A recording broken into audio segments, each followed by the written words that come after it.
자, 요즘에는 하이브리드 근무를 하는 것도 많고 재택을 뭐 일주일에 몇 번은 재택을 할 수 있도록 하는 이런 것도 굉장히 많아요. 그래서 이제 조직에서 좀 고민거리 중에 하나가 어떤 게 있냐면 소통을 예전보다 덜 하는 게 아닌가 이런 이야기들 되게 많이 하더라고요. 그런데 제가 어떤 조사에서 봤는데 재택을 하죠. 재택을 하면 소통이 줄어들까요? 늘까요?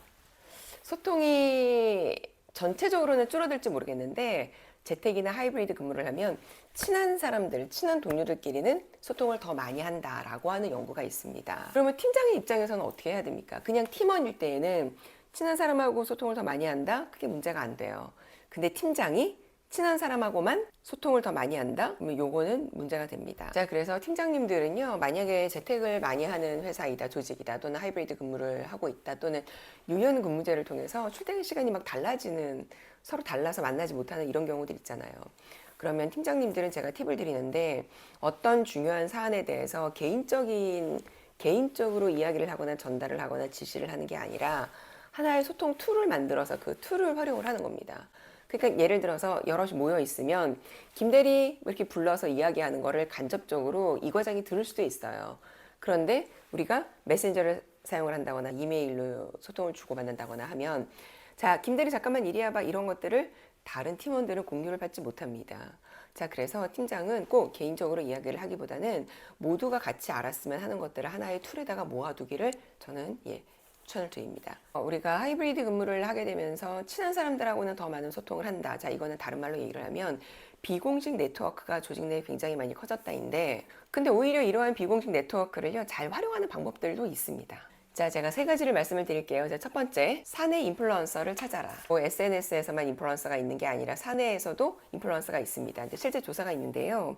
2022년에 MIT에서 이제 연구를 한 건데 직원들 1,100명을 둔 어떤 제조업체를 대상으로 임원들의 네트워킹 또 일반 직원들의 네트워킹을 조사를 합니다. 그랬더니 경영진하고 임원들은요, 고위 결정권자, 의사 결정권자들하고는 잘 연결이 되어 있어요. 조직 말단에 있는 직원들은 당연히 상위 의사 결정권자들하고는 잘 연결이 되어 있지 않았겠죠. 그런데 사내에 인플루언서가 있어요. 그러니까 인기 많은 직원들, 뭐 이런 친구들. 그러니까 이런 친구들은 상위 고위에 있는 임원이나 의사 결정권자들하고는 잘 닿지는 않지만 굉장히 폭넓은 영향력을 미치는 것으로 나타납니다. 최상위 리더 50명이 전 직원 31%와 연결이 되는 반면 비공식 인플루언서 50명은 전 직원의 60%와 연결이 되었습니다. 자, 그러면 이거는 무슨 말일까요? 그러니까 팀장님이 혼자서 어떤 팀에 뭐 이런 정체성을 만들거나 변화를 주려고 하는 노력들을 굉장히 많이 하시잖아요. 그런데 팀장만 해도 그 어떤 직급에 대한 영향력은 있지만 사내 인플루언서들에 비해서는 조직 내에 펼쳐지는 영향력이 그렇게 크지 않을 수도 있다는 거예요. 그러면 우리 조직 내에서 사내 인플루언서가 누구인지 한번 찾아보시겠어요? 그러니까 눈에 좀 보이거든요. 그러니까 그게 실제 뭐 예를 들어서 뭐 SNS를 많이 해서 진짜 얘는 유명한 인플루언서야. 그러니까 제 친구 중에서도 그냥 직장인인데 인스타그램을 되게 열심히 해가지고요. 아주 진짜 인플루언서인 아이가 있어요. 근데 얘를 중심으로 조직 내에서도 이 친구를 정말 롤모델처럼 따라하는 그런 친구가 있거든요. 그러니까 이런 사람일 수도 있고 아니면 사내에서 그냥 조금 인기가 많은 사내 행사를 했는데 얘가 뭐 사회를 잘 봤어, 노래를 잘했어, 또는 내가 잘생겼어, 또는 애가 뭐 너무 친절해, 일을 진짜 똑부러지게 해. 어떠한 것이든 간에 이 친구가 비공식적으로 영향력을 미치는 이런 친구들이 분명히 있을 겁니다. 이 친구를 중심으로 사내에 어떤 변화를 주도를 하는 거죠. 이런 거를 다른 말로 해서 왜 CA라고 체인지 에이전트 이런 말을 쓰기도 합니다. 이런 친구들을 딱 내 편으로 만드는 거죠. 자, 그리고 두 번째, 자, 팀 내 아웃라이어를 찾아야 합니다. 자, 아웃라이어 외도라고 하는 거는요, 우리가 통계를 돌릴 때 전혀 엉뚱한 답이 나왔어. 그러면 요거 빼고 통계를 돌리잖아요. 그걸 얘기하는 거예요. 근데 잘 생각을 해보세요. 우리 팀 내 아웃라이어가 있어. 근데 얘를 빼고 우리가 갈 수 없어요. 그거는 팀장의 역할이 아니에요. 그러면 저 친구 어차피 안 될 건데 그냥 내버려둬. 우리가 이렇게 둘 수 없는 이유 중에 하나가 뭐냐면 만약에 이 친구를 내버려 뒀는데 이 친구가 어떠한 기회로 이탈을 하게 됐다. 근데 조직 내 이탈자가 자꾸 생기잖아요. 그럼 어떤 일이 벌어지냐면 예를 들어서 아웃라이어까지는 아닌데 약간 벗어나려고 했었던 어떤 팀원들이 있다. 자, 그러면 나도 그냥 나가버릴까? 이런 생각을 한다는 거예요. 그러니까 우리가 이탈자를 막아야 되는 이유 중에 하나, 이것도 되게 고민되죠. 우리가 원래 업 앤 아웃이잖아요. 그러니까 위로 올라가면 올라갈수록 인원수가 적어지니까 몇 명씩 나아가는 거, 그러니까 이탈을 하는 것도 나쁜 건 아니야. 그런데 아웃라이어로 있다가 나가는 건 문제가 되는 게 성장을 해서 나가는 거는 더 좋은 곳으로 가는 거는 이거는 땡큐예요. 근데 아웃라이어로 있다가 아무런 보살핌도 받지 못하다가 이 친구가 나가면 한 중간쯤에 있었던 친구들도 따라가게 되어 있는 거예요. 그러니까 전염이 된다는 거죠. 그래서 이탈자가 더 많아집니다. 그러면 아웃라이어도요, 분명히 그와 가장 가까운 친구가 있을 거예요. 그럼 우리는 누구를 공략을 한다?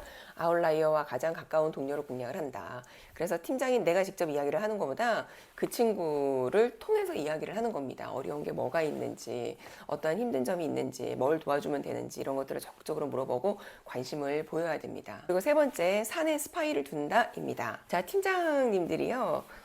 팀원이 뭐 3명, 2명 이렇게 있을 때에는 관리하기가 괜찮아요. 근데 예를 들어 되게 그 거대 팀들이 있어요. 뭐 20명. 아니면 이보다 더 큰 팀들도 있습니다. 그러면 솔직히 이름을 외우는 것도 어려울 때가 있어요. 이 친구가 새로 들어왔네?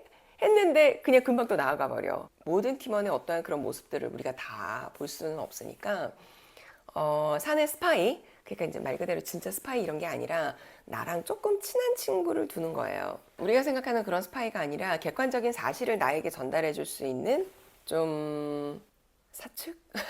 내 편? 그러니까 이런 친구들, 이런 직원들을 두라는 겁니다. 그러니까 누군가의 뒷담화를 하는 게 아니라 있었던 일들을 객관적으로 얘기해 줄 수 있는 그런 직원. 그럼 그 친구랑 이야기를 할 때도 조절을 잘 하셔야 돼요. 뒷담화를 하기 위한 이야기가 아니라 내가 잘 모든 것들을 보고 있지 않으니까 그에 대해서 나에게 조금 전달을 해줬으면 좋겠어 라고 하는 임무를 확실하게 줘야 됩니다. 내가 놓치고 있는 부분은 없는지 우리 팀장에 대한 피드백도 적절하게 줄 수 있는 이러한 역할이 사내 스파이의 역할이다 라고 하는 걸 그 사내 스파이에게 잘 할 수 있도록 해야 되는 거죠. 자, 그러면 제가 3가지를 말씀을 드렸는데요. 하이브리드 근무, 재택근무를 하면서 많은 직원들이 같은 시간 함께 있는 게 아니기 때문에 소통에 대해서 불편하다 이런 얘기를 하는 분들이 되게 많다. 자, 그럴 때 1, 2, 3 3가지 방법 말씀드렸습니다. 첫 번째, 비공식 네트워크를 활용을 한다. 자, 두 번째, 아웃라이어를 찾아라. 자, 세 번째, 사내 스파이를 돌아.